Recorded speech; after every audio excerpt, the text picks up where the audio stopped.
Halo, Halo, halo Mbak selamat Ruth. malam Mbak Cisti.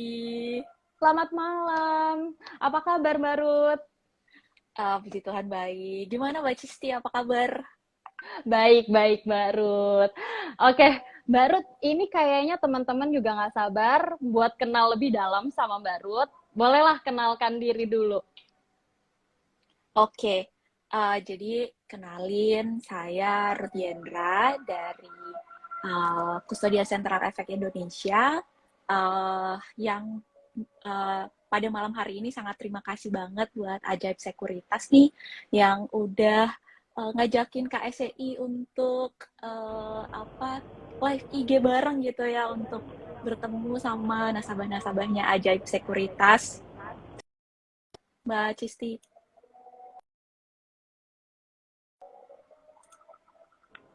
Halo Mbak Ruth. Iya, halo.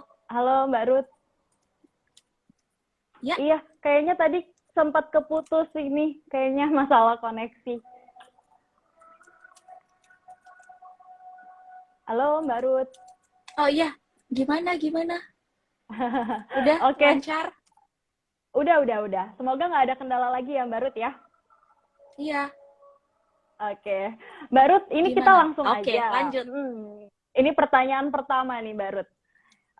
Pertanyaannya itu, sebagai salah satu lembaga regulator di pasar modal, dan KSEI ya khususnya, yaitu lembaga penyimpanan dan penyelesaian segala aktivitas di pasar modal, kira-kira apa aja sih hal yang disediakan oleh KSEI dan mungkin teman-teman investor juga harus tahu.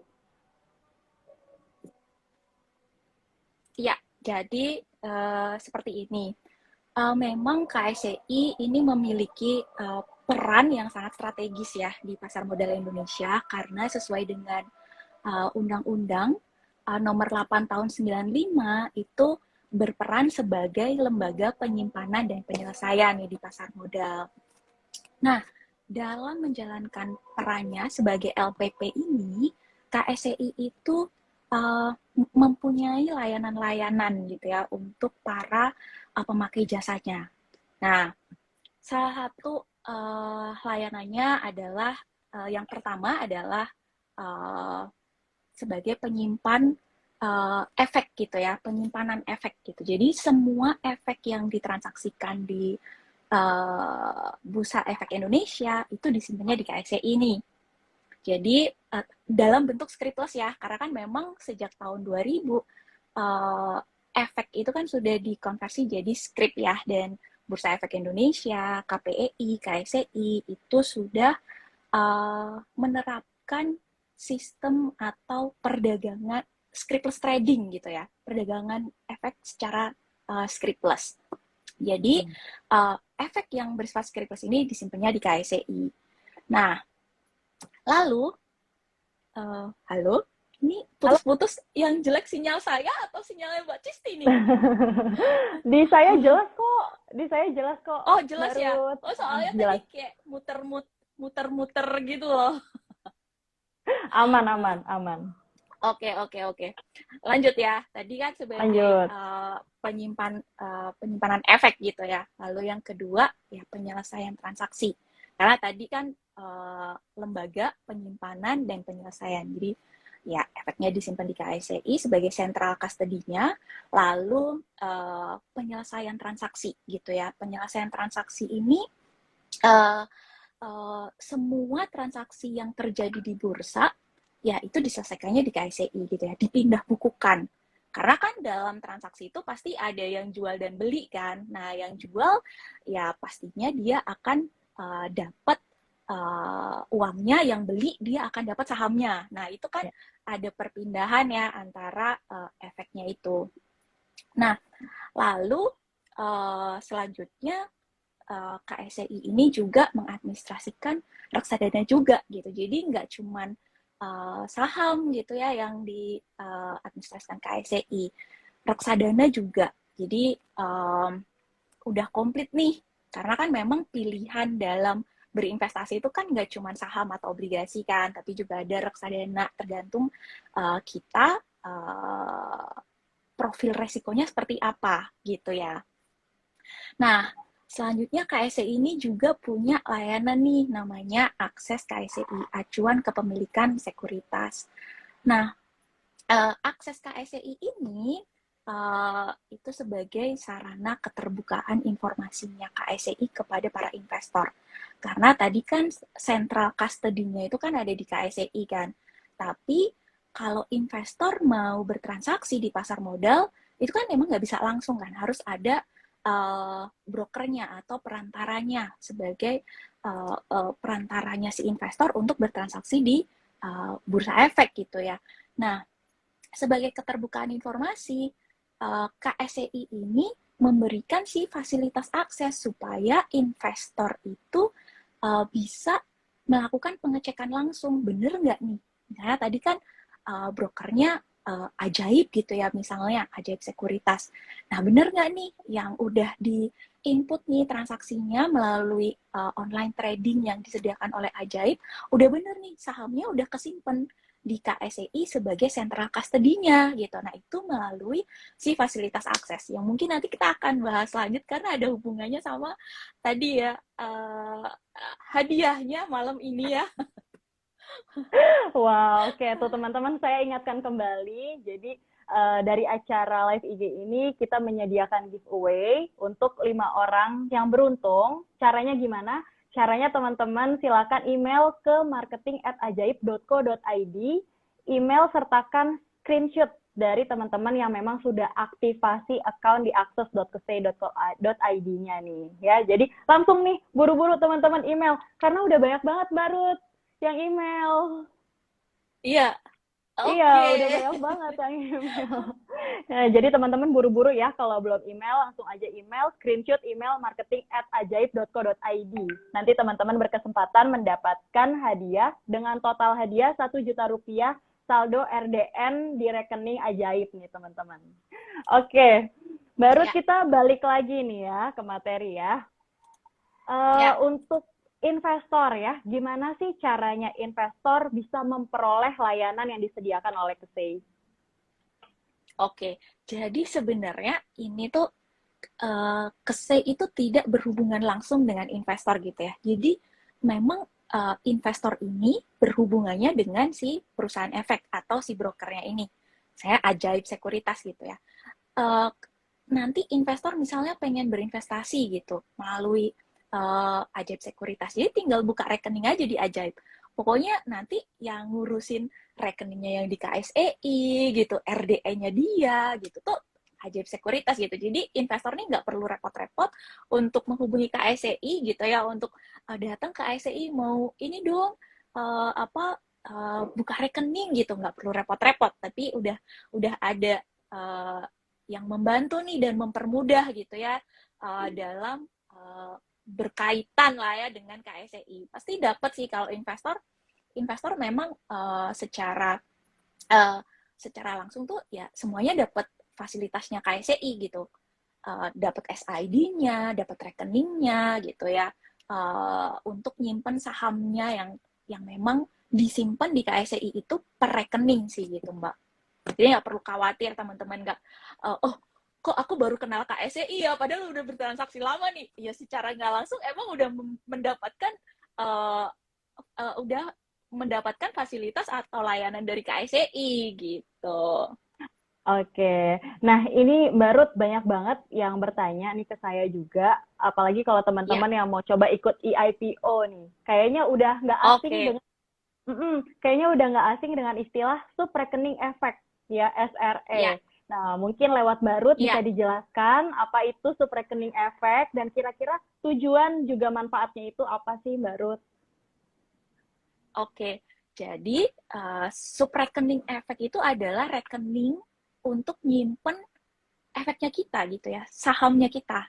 Sama halnya kayak kita punya, kita misalnya mau menabung di bank gitu ya. Mau menabung di bank, itu kan kita juga buka rekening dong. Nah, rekening untuk nyimpen uangnya kita. Nah, karena tadi saham udah berbentuk scriptless, ini kita juga harus punya rekening nih untuk nyimpen sahamnya kita. Rekeningnya itu adalah subrekening efek.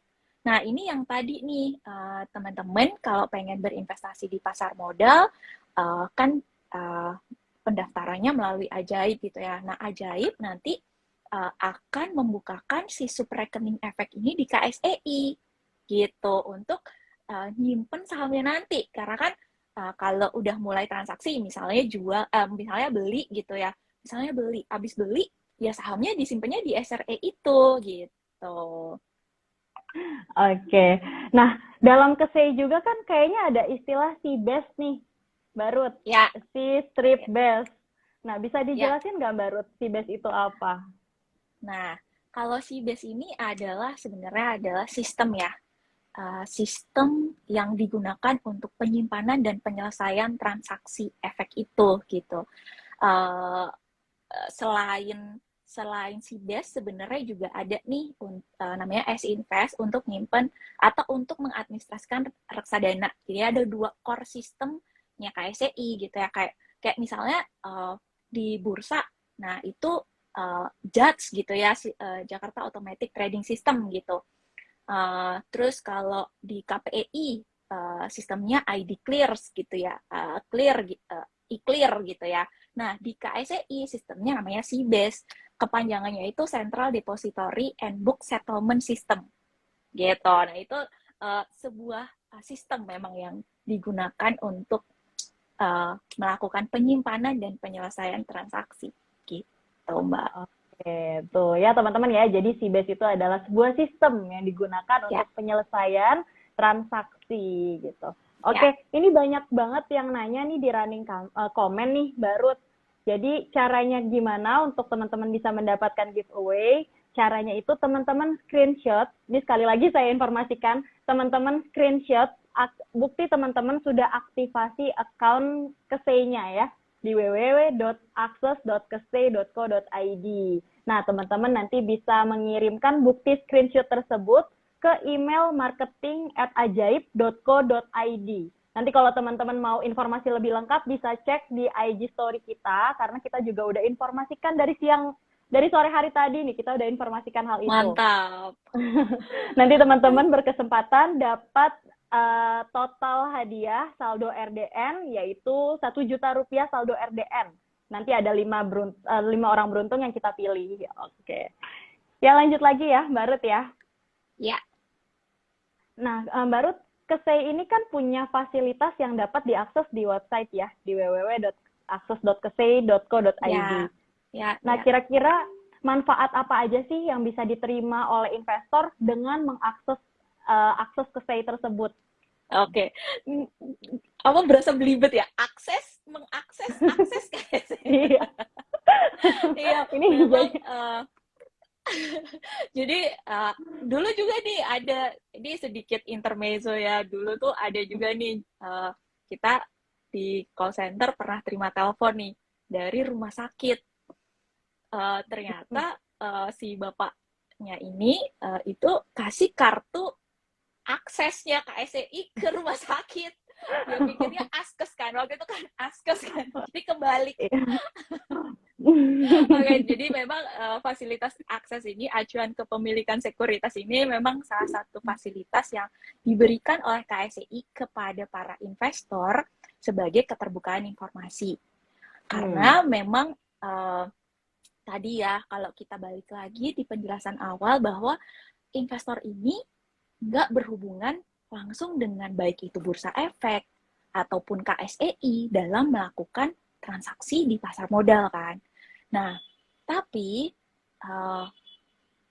transaksi terjadi di bursa efek. Sahamnya, central custody-nya itu ada di KSEI gitu ya. Nah, akses ini itu sebagai keterbukaan informasi nih. Beneran nggak sih efek atau saham yang udah dibeli yaitu di atas nama kita. Karena balik lagi juga, kalau saham itu udah berbentuk scriptless nih, gitu. Kita kalau habis beli saham, kita nggak pegang sahamnya secara langsung kan. Jadi untuk ngebayangin kan agak susah gitu ya. Ini beneran nggak sih? Jangan sampai kita berinvestasi pada sesuatu yang salah gitu nggak sih? Kita nggak tahu instrumennya seperti apa gitu kan.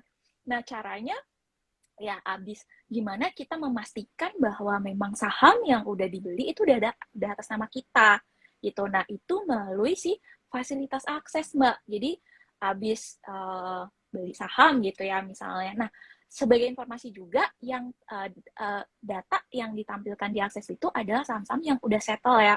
Maksudnya udah settle ya udah selesai, karena di perdagangan di Bursa Efek itu kan penyelesaiannya di T+2 ya. Jadi misalnya hari ini beli, ya 2 hari kemudian kita baru bisa cek nih di akses, oh ya udah bener nih, udah atas. Nah, sahamnya itu udah milik kita gitu. Gampangnya gitu, sahamnya udah milik kita nih, udah tersimpan. Karena kan bagaimanapun juga kita dalam berinvestasi itu kan kita harus berhati-hati ya, dan kita harus memastikan bahwa ya investasi itu benar gitu, dan tujuan investasi kan juga jangka panjang gitu ya, jangan sampai kita udah beli dikit-dikit gitu ya, pasti di akhirnya karena kita lalai, nggak kita cek, nggak kita monitor, udah nggak ada gitu kan ya. Oleh karena itu memang kita sebagai investor juga turut berpartisipasi dalam yang menjaga investasi yang dimiliki gitu, itu melalui si fasilitas akses ini. Nah, manfaatnya selain itu juga akses ini kan sebenarnya udah dari 2009 ya Mbak. Dulu masih dicetakin tuh kartunya gitu. Mungkin teman-teman di sini ada yang pernah terima kartu kartu Saya akses punya. gitu ya. Oke. Nah, Saya punya nih dulu Mbak Ruth. iya, dulu itu dicetakin Mbak, karena memang sebagai spiritnya adalah kita bisa tahu nih, oh kita ini sebagai warga pasar modal Indonesia loh, karena di situ ada SID-nya, Single Investor Identification. Itu sebagai tanda pengenalnya investor di pasar modal Indonesia. Sama kayak halnya KTP nih, teman-teman gitu ya. Kita punya identitas gitu ya. Nah, identitasnya itu disebut SID. Nah, dalam perkembangannya, akses ini selain untuk melakukan monitoring portofolio yang kita miliki, juga sekarang bisa digunakan untuk berpartisipasi dalam RUPS gitu. Jadi kita sebagai pemegang saham bisa ikut RUPS secara online melalui akses gitu. Nah, yang paling baru banget nih Mbak, ada menu baru nih sebenarnya, informasi pajak gitu. Jadi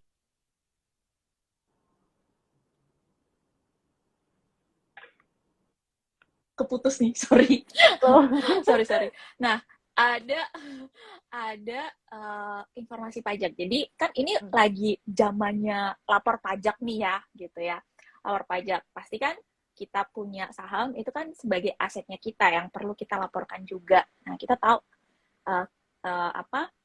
di akhir tahun kemarin tuh kita punya saham apa aja sih, jumlahnya berapa, itu kan perlu dilaporkan. Nah, di akses sekarang udah bisa ngecek tuh Mbak, gitu. Udah gampang untuk membantu kita lapor pajak.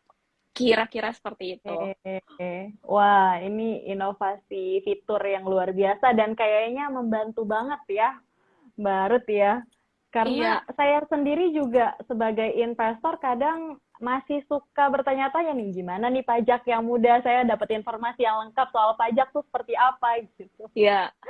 Ini juga mungkin pertanyaan dari teman-teman soal pajak tadi udah kejawab ya lewat Mbak Ruth ya, dari fitur akses ke C yang baru itu. Iya. Oke, Mbak Ruth, untuk fasilitas akses ke C tersebut, apakah semua investor benar-benar bisa akses hal itu atau ada kriteria khusus untuk seorang investor bisa menikmati layanan dari KSEI dari akses.ksei.co.id?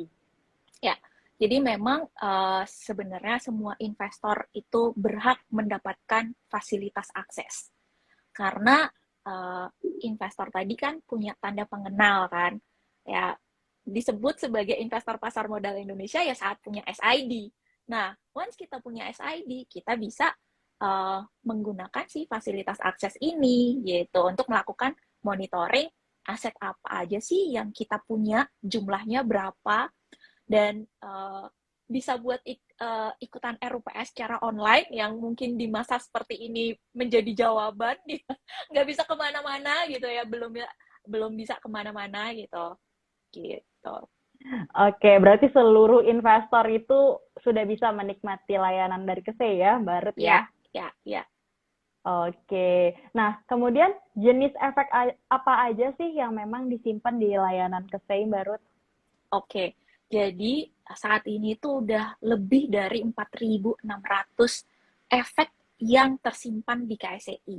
Di antaranya efek bersifat ekuitas, misalnya saham gitu ya, yang tercatat di bursa efek itu ada berapa ratus itu kan, itu disimpan juga di KSEI semuanya. Lalu ada uh, efek bersifat utang, kayak obligasi, baik itu obligasi yang diterbitkan oleh pemerintah, obligasi yang diterbitkan oleh korporasi, lalu tadi ada reksadana gitu ya, mungkin nanti medium term notes gitu ya, itu juga semuanya disimpan di KSEI gitu.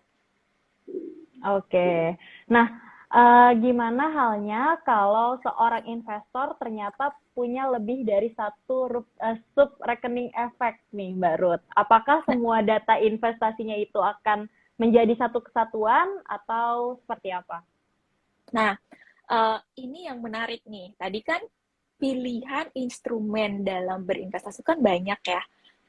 Nggak cuma saham, tapi ada reksadana, ada obligasi gitu ya.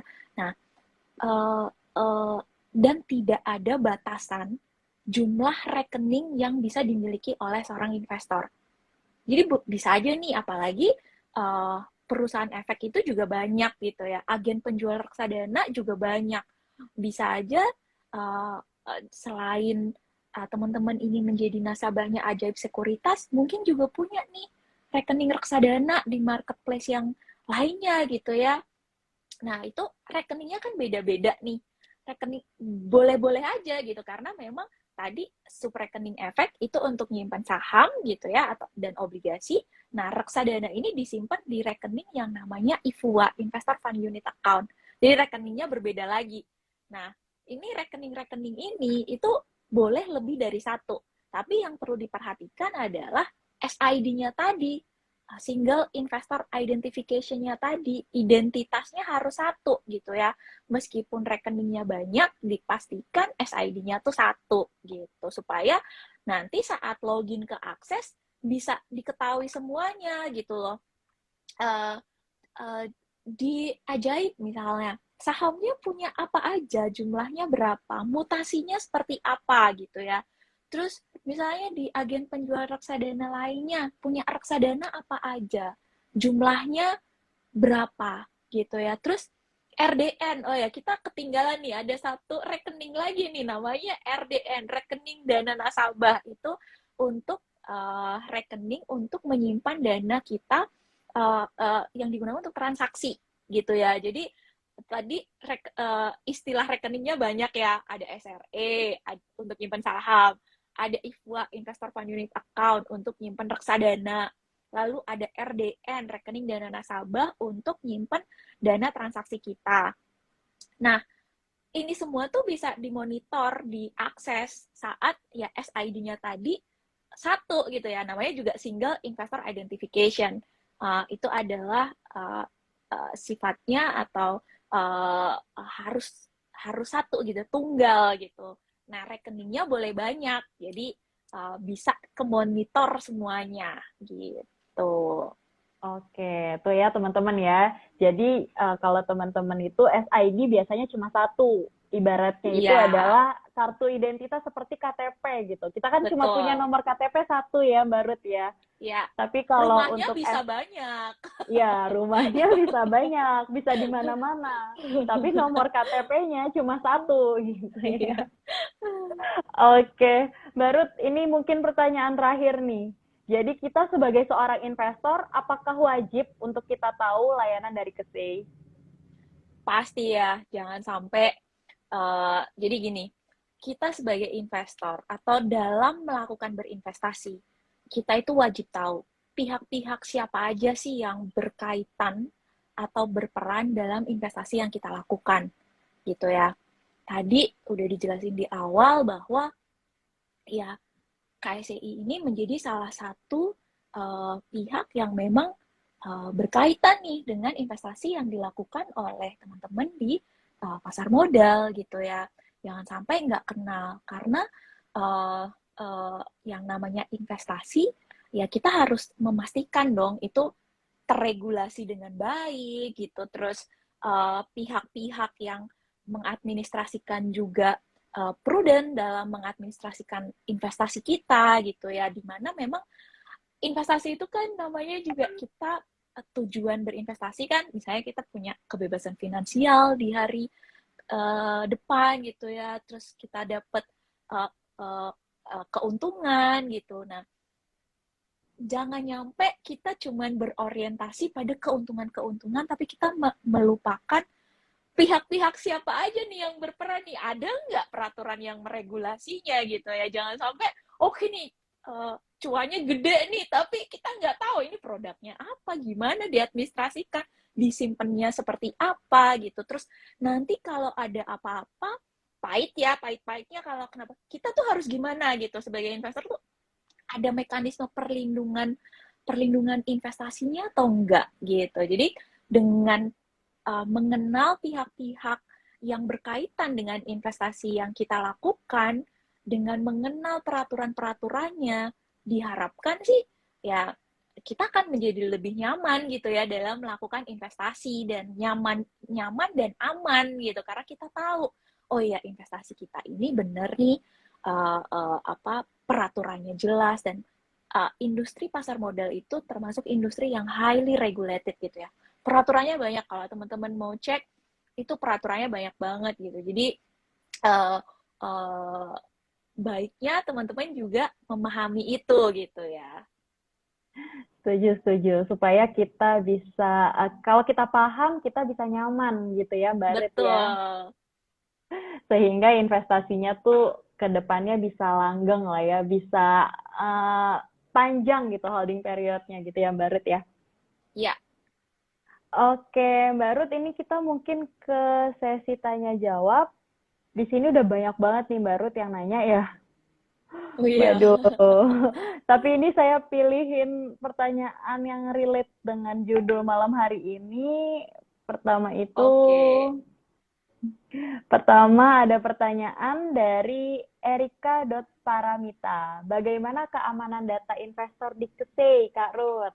Oke, jadi jangan khawatir ya, sistemnya KSE itu juga udah terstandarisasi gitu ya. Ada ISO-nya, keamanan informasi. Terus kalau misalnya ada apa-apa di apa namanya sistem utama, kita juga punya DRC sistemnya gitu. Jadi jangan khawatir teman-teman. Karena kan Oke, udah soal diatur peraturan juga ya. Jangan nyampe nih kita juga kena jewer gitu ya kalau nggak bener gitu. Oke, jadi soal keamanan udah nggak perlu worry lagi ya teman-teman ya. Semua udah terstandarisasi. Ya. Oke. Terus ada auditnya juga gitu ya. Itu kita juga diaudit oleh OJK loh teman-teman gitu.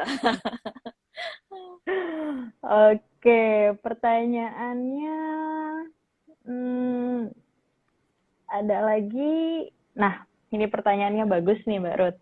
Dari Kak Diunita. Apakah informasi pembagian dividen terdapat di Aksos KSEI? Karena sebagai investor kadang tidak mantau gitu.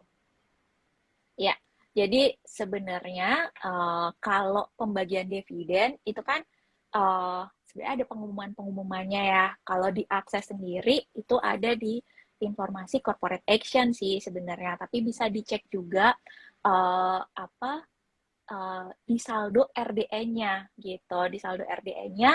Nah, nanti di situ ada keterangannya lah, pokoknya hasil dividennya itu seperti apa gitu.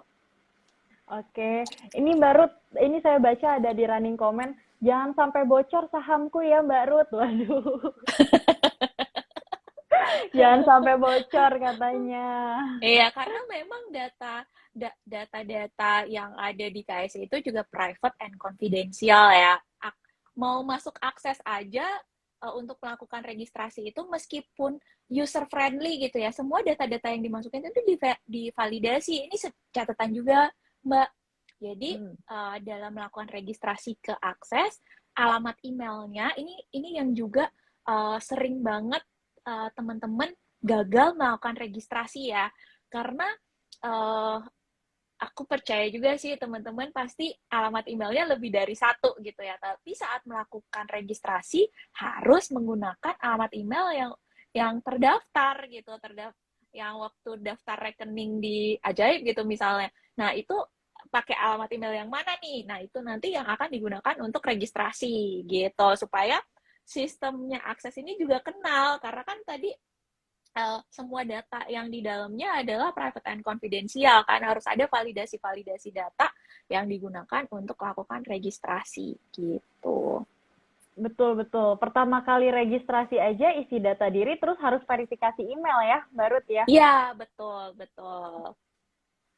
Oke, itu ya teman-teman ya. Kalau bisa emailnya yang udah terdaftar aja, jangan email-email untuk untuk akun-akun all shop mungkin atau untuk stalker ya. Nah, oh ya satu lagi nih, alamat emailnya harus dipantengin juga ya, karena kan tadi akses itu udah dilengkapi dengan Easy KSEI untuk mengikuti elektronik RUPS kan. Nah, pemanggilan untuk hadir ke RUPS itu dikirim ke email juga gitu. Jangan sampai emailnya full atau udah nggak valid lagi, misalnya udah nggak dipakai, ya segera di update gitu datanya gitu, jangan sampai nggak dapet email undangan datang RUPS gara-gara kesalahan yang uh, maksudnya kesalahan yang konyol gitu ya. Kelalaian ya, Mbak Ruth Iya, ya. jadi Kelalaian kalau mungkin ada terlalu cuek. betul kalau ada perubahan data cepet lapor ke perusahaan efek tempat kita jadi nasabah ya, misalnya ke Ajaib teman-teman, uh, ini ada perubahan alamat email gitu, ada perubahan alamat rumah, kali aja dapat giveaway-nya dikirimnya ke rumah gitu kan ya. Ini alamat rumahnya kok udah nggak valid lagi kan, nyasar gitu kan. Bener banget tuh ya teman-teman. Jadi sebagai seorang investor, kita harusnya benar-benar memperhatikan data diri kita itu harus yang terupdate gitu. Biar kita juga mendapat informasi, apapun informasi itu ya langsung sampai gitu ke kita. Iya. Oke. Nah ini ada lagi yang tanya nih Mbak Ruth. Pertanyaannya itu, oke, ini dari yukcantik.id.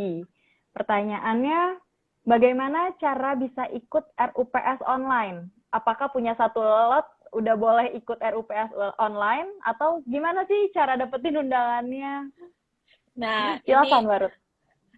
ini juga lagi memasuki masa-masa RUPS ya, banyak banyak emiten-emiten yang udah ada bikin pengumuman-pengumuman nih mau RUPS kapan gitu kan, atau saham ini mau bagi dividen lalalala kapan gitu ya, itu udah mulai banyak tuh info-info. Nah, sebagai pemegang saham nih itu kan kita juga sebagai pemilik perusahaan dong, sebagai pemilik perusahaan kita wajib tahu nih perusahaan itu diadministrasikan seperti apa, operasional perusahaannya seperti apa, kondisi keuangannya tuh seperti apa gitu ya. Nah, informasi-informasi itu bisa dapetin di RUPS. Nah, teman-teman untuk ikut RUPS sekarang gampang banget gitu ya.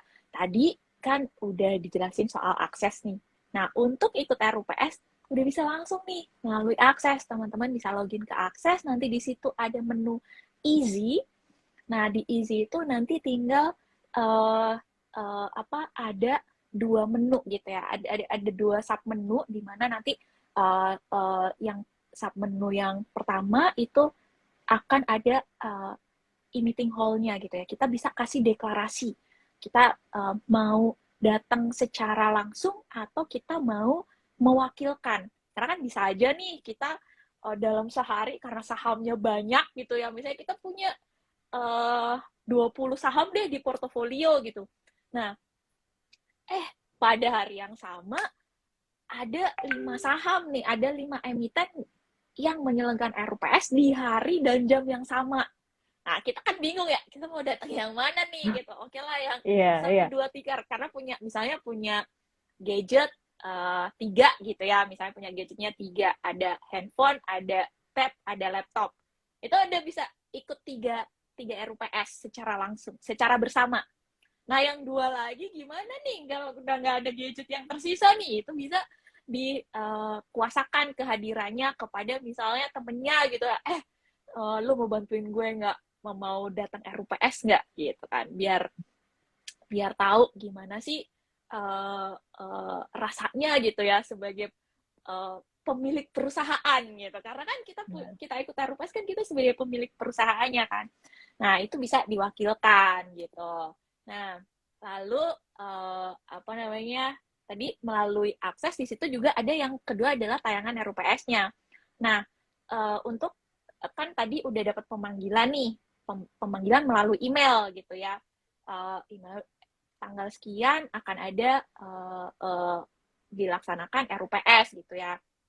Nah, itu bisa langsung memberikan deklarasi tadi kan. Nah, pada saat pelaksanaan atau hari H di tayangan RUPS itu nanti akan ada linknya gitu karena media atau aplikasi yang digunakan adalah webinar, Zoom webinar gitu ya, supaya ya di zaman sekarang siapa sih yang nggak pakai Zoom gitu ya, supaya memang ini juga lebih mempermudah adopsi sistem ini kepada si investornya gitu ya, gampang gitu. Ini aplikasi jangan sampai kita susah dalam mengoperasikannya kan. Nah, ini kita menggunakan si Zoom webinar untuk bisa mengikuti tayangan RUPS. Jadi kayak kita bisa berpartisipasi, misalnya kita pengen bertanya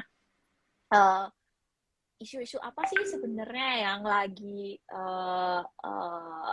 lagi hangat gitu ya, yang relate dengan saham yang kita miliki gitu, atau kita mau memberikan suara kita gitu. Kan sebagai pemegang saham kita punya hak suara kan, kita setuju atau nggak setuju sih sama agenda yang sedang dibicarakan. Misalnya kalau mau, dan bagi dividen ini itu adalah satu agenda yang diputuskan di RUPS loh teman-teman. Jadi jangan nyampe kita tidak memanfaatkan suara yang kita punya gitu. Kita tidak memberikan suara yang kita punya gitu. Jangan sampai gara-gara kurang satu lot nih nggak jadi dibagi dividen gitu kan. Iya. Setuju Mbak Ruth. Jadi sekarang memang sudah mudah banget ya Mbak Ruth ya. Kita sebagai Ya, seorang investor punya satu lot aja, kita sudah berhak datang ke RUPS-nya. Dipermudah lagi RUPS online teman-teman. Gitu. Mantap, luar biasa Mbak Ruth. Jawabannya lengkap banget. Oke. Pertanyaan berikutnya ya Mbak Ruth ya. Pertanyaan berikutnya, nah ini, waduh, kok nggak bisa saya klik. Ini mungkin saya bacain aja ya Mbak Ruth ya. ya, Ini dari Ticker Trick. Jadi izin bertanya nih Mbak Ruth. Investor melakukan jual beli saham itu kan bisa dalam hitungan jam ya, hitungan menit, ya. detik gitu ya, hitungan jam. Lalu bagaimana akses data pencatatan pada KSEI? Apakah mengikuti pergerakan investor yang cepat juga atau pencatatannya di akhir jam perdagangan bursa? Terima kasih. Nah, ini Luar menarik biasa. nih pertanyaannya. Nah, tadi selain Bursa Efek, ada lembaga lain nih yang namanya Clearing Penjaminan Efek Indonesia atau KPEI. Dan KSEI ya. Tadi ada 3 sebenarnya kan sebagai penyelenggara pasar modal Indonesia gitu ya. Bursa Efek, KPEI, dan KSEI. Nah, Bursa Efek tadi itu fungsinya adalah tempat atau menyediakan sarana untuk bertransaksi gitu ya. Nah, semua transaksi yang terjadi di Bursa Efek itu clearing dan nettingnya atau perhitungan hak dan kewajibannya itu dilakukan oleh KPEI. Nah, KPEI ini juga sebagai lembaga yang menjamin transaksi kita, menjamin transaksi ya. Jadi semua transaksi yang ada di bursa ya dijamin oleh oleh KPEI. Karena misalnya tadi kan ada 2 sesi juga kan. Misalnya di sesi 1 habis beli terus dijual di sesi 2. Nah, ini semua nanti di akhir hari itu dihitung sama KPEI sebelum dimasukin ke KSEI gitu. Jadi di KSEI ini ya ya finalnya lah ya, istilahnya itu finalnya di hari itu sebenarnya hak dan kewajibannya tuh berapa dari jual beli jual beli jual beli, endingnya tuh berapa gitu ya, endingnya harus nyerahin saham atau nyerahin duit gitu, berapanya gitu. Oke, pertanyaannya luar biasa ya Mbak Ruth ya. Detail banget ini.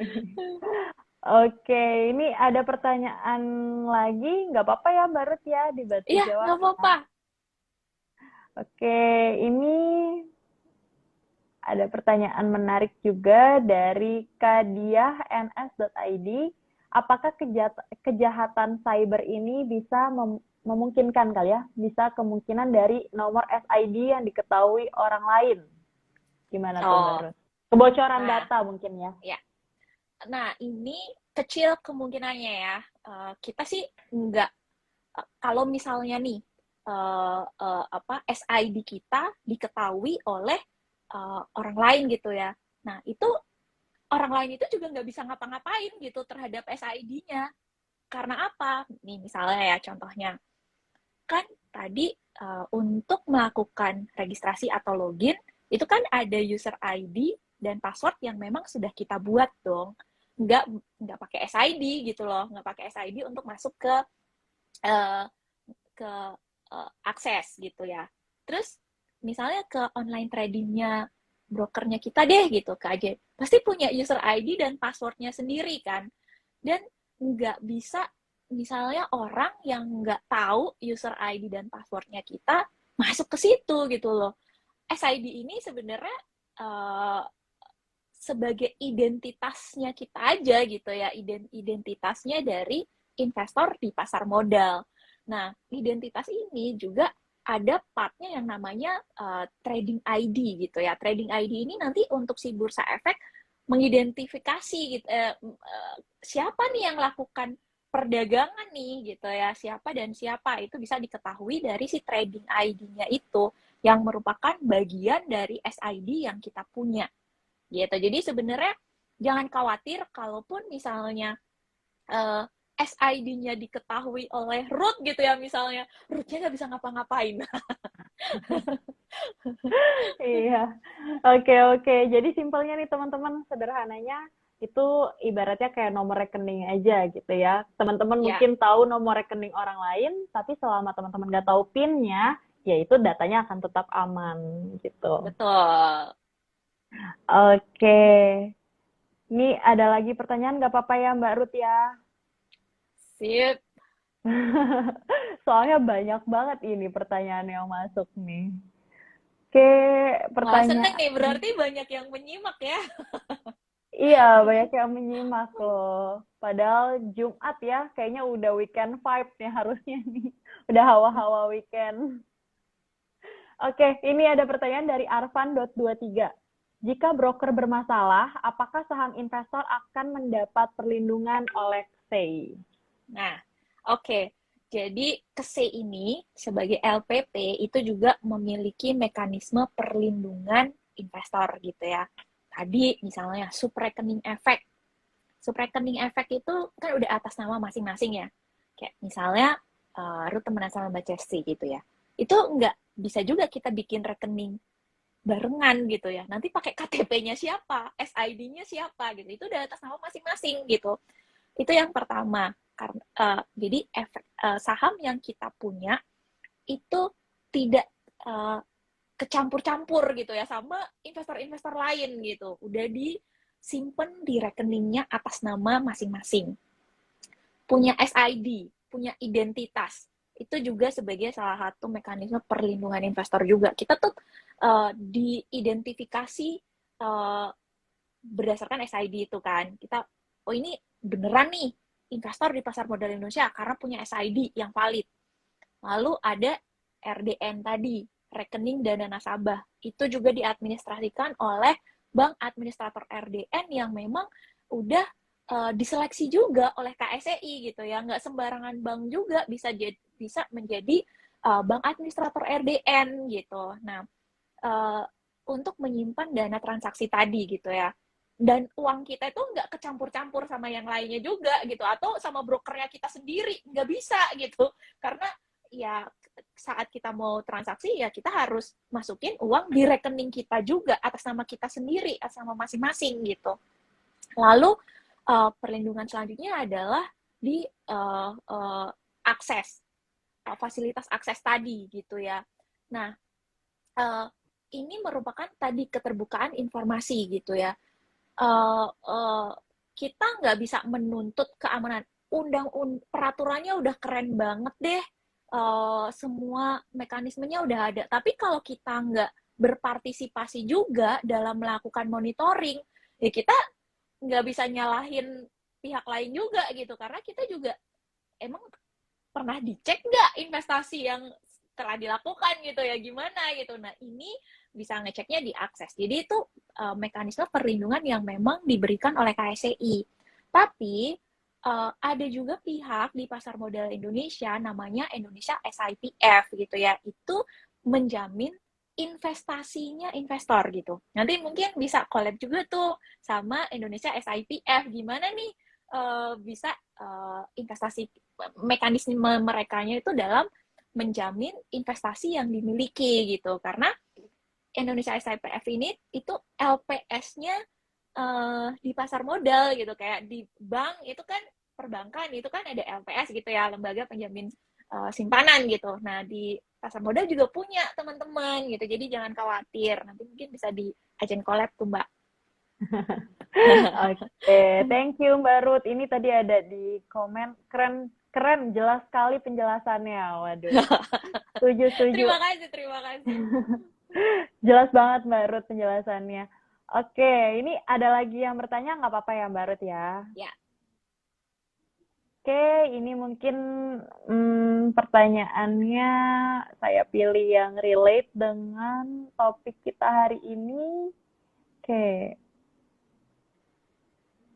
Nah, ini ada pertanyaan dari Acil Raya _ Kak Acil nanya, sejak kapan KSEI didirikan, Mbak Ruth? Dan seberapa penting perannya KSEI di dunia pasar modal? Ya, nah KSEI ini ulang tahunnya di 23 Desember, tepatnya di tahun 97, gitu. 23 Desember tahun 97 didirikan. Dulu sebenarnya gabung sama KPEI, dulu namanya KDEI gitu ya, tapi sejak tahun 97 itu dipisahin gitu, KPEI sendiri, terus KSEI sendiri gitu. Fungsinya memang memiliki fungsi masing-masing gitu ya. Tadi kalau KPEI itu sebagai lembaga clearing dan penjaminan, kalau KSEI sebagai lembaga penyimpanan dan penyelesaian. Dan memang ini fungsi yang sangat strategis gitu ya teman-teman, di mana ya di setiap negara tuh biasanya emang cuma ada satu gitu si central depository-nya ini gitu. Nah, meskipun demikian, meskipun cuma satunya di Indonesia yang menjalankan fungsi sebagai lembaga penyimpanan dan penyelesaian, dijalankan tuh secara swasta, udah diswastanisasi lah ya, bukan milik pemerintah gitu ya, tapi memang udah dikelola secara diswastanisasi gitu. Oke, sudah diswastanisasi ya Mbak Ruth ya istilahnya. Iya.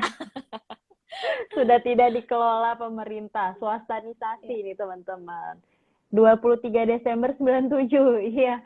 KSEI ulang tahunnya di 23 Desember nih teman-teman, harus ingat ya, 23 Desember. Oke, nanti kita nyanyi selamat ulang tahun bareng ya, di 23 Desember.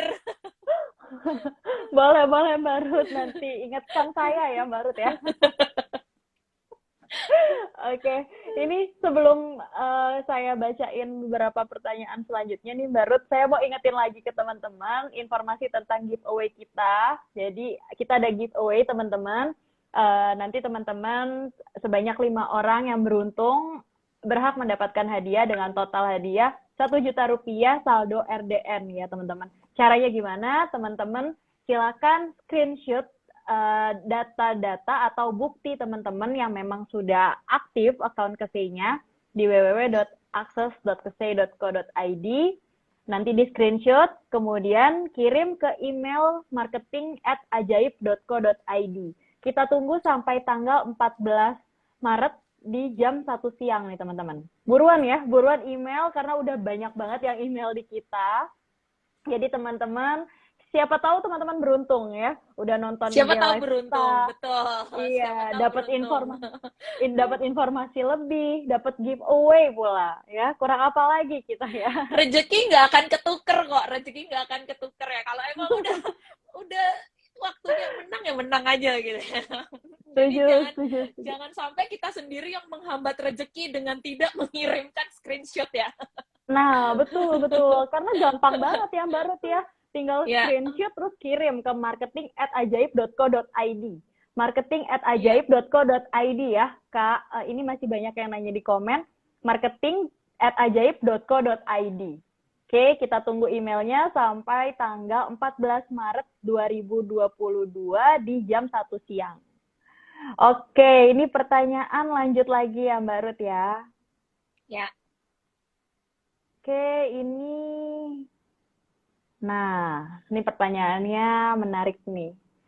Jika sebuah saham delisting, apakah saham tersebut masih tercatat di KSEI? Ya, betul. Jadi delistingnya itu kan di perdagangan yang ada di bursa efek kan. Nah, sepanjang si emitennya itu belum melakukan pencabutan pendaftaran di KSEI, ya masih tercatat di KSEI.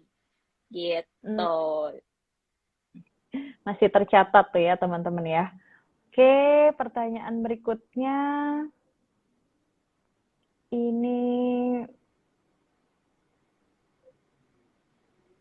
Ini pertanyaannya.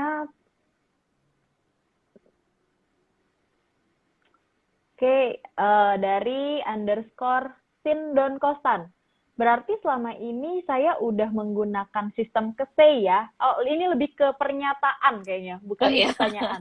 Iya, betul. Secara tidak Karena langsung. saya sering melakukan beli saham yang IPO gitu. Gimana tanggapannya Mbak Ruth? Oke, kalau kan sebenarnya si bursa efek itu kan juga udah bikin satu platform juga kan untuk kita bisa berpartisipasi dalam IPO, namanya eIPO. Itu ada di bursa gitu ya, untuk mempermudah lah buat para investor ini tahu sebenarnya siapa aja sih emiten-emiten yang mau IPO dan gimana caranya kita bisa dapetin saham IPO tersebut gitu ya. Nah, itu berbeda tuh, areanya udah beda. Itu areanya ada di bursa. Nah, kalau di KSEI areanya ya penyelesaian dan penyimpanan efek gitu.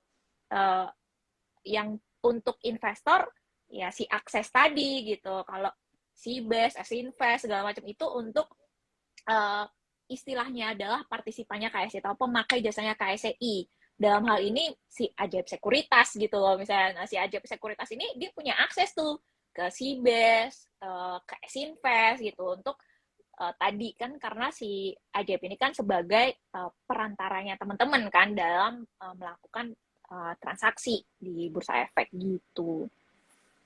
Oke, nah ini mungkin pertanyaan terakhir kali ya, Mbak Ruth ya, karena udah jam 20.12, kita udah tinggal 3 menit lagi. Ini pertanyaannya Siap.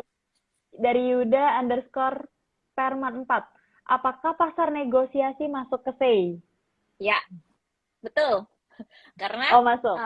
masuk karena kan tadi penyelesaian transaksi, misalnya pasar nego nih, itu kan sahamnya kan ya tetap disimpannya di KSEI dong. Kalau mau bernegosiasi gitu ya, kita bernegosiasi ya gue punya saham nih, beli dong harganya sekian gitu ya, atau tukeran dong sahamnya gitu, gue punya saham ini tukeran dong sama saham lu gitu.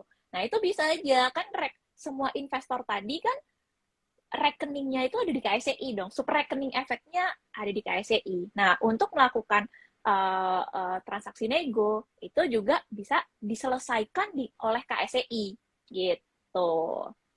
Di samping transaksi yang ada di bursa, di transaksi di luar bursa itu juga diselesaikan di KSEI. Oke, itu ya teman-teman ya, kita udah banyak banget tahu-tahu informasi. Tapi ini masih ada menit-menit terakhir nih, Barut. Mungkin boleh satu pertanyaan lagi Boleh, dijawab? boleh, boleh, boleh, boleh. Boleh ya. Ini tadi saya juga lihat ada pertanyaan menarik banget. Ini pertanyaannya itu mana ya tadi ya? Nah, ini oke. Ini pertanyaannya mungkin banyak juga dari teman-teman yang menanyakan hal yang sama. Jadi, Kak, kalau nasabah itu meninggal dunia, apakah instrumen investasinya yang udah terdaftar itu bisa diwariskan? Gimana, Barut? Bisa banget. Saham itu bisa diwariskan. Saham itu bisa dihadiahkan.